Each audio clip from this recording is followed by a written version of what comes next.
ज्यादा दुख की बात यह है कि जिनकी बदौलत से संसद में दलित वर्ग के सांसद पहुंचे हैं, मेंबर पार्लियामेंट पहुंचे हैं, वो भी अपनी अपनी पार्टियों के आकाओं को खुश करने के लिए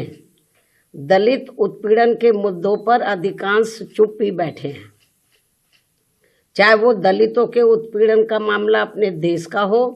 या फिर बांग्लादेश का हो। तो वहीं दूसरी तरफ पड़ोसी देश बांग्लादेश में हिंदू जो बड़ी संख्या में जुर्म जाति के वहाँ शिकार हो रहे हैं, उसमें अधिकांश संख्या उन दलितों की है, उन वीकर सेक्शन के लोगों की है, कमजोर तबके के लोगों की है, खासकर दलितों की है, जिनकी भारत देश में बाहुलता होते हुए भी बंटवारे में जबरन उनको बाबा साहब डॉक्टर भीमराव अंबेडकर को संविधान सभा में चुनकर भेजने की सजा के तौर पर पाकिस्तान को दे दिया गया था। इस प्रकार बाबा साहब डॉक्टर भीमराव अंबेडकर संविधान सभा में बंगाल के जिस जैसोर खुलना क्षेत्र से चुनकर आए, तो उसे हिंदू बाहुल्य क्षेत्र होने के बावजूद भी षड्यंत्र के तहत पहले पाकिस्तान के हवाले कर दिया, जो अब बांग्लादेश में है।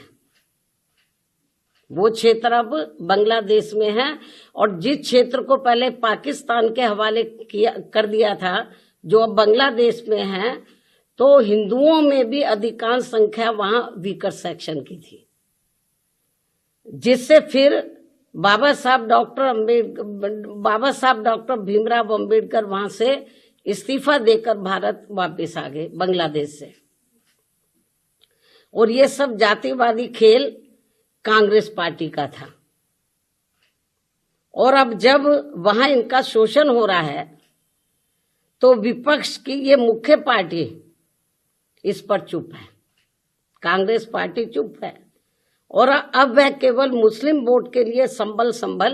चिल्ला रही है। इस मामले में कांग्रेस, सपा व इनके समर्थक दल एक ही थाली के चट्टे बट्टे हैं।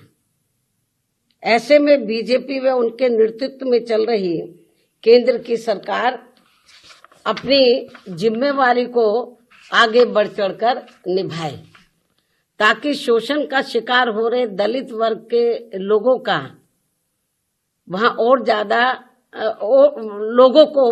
ज्यादा शिकार ना होना पड़े, जिनकी तादाद वहां बहुत ज्यादा है।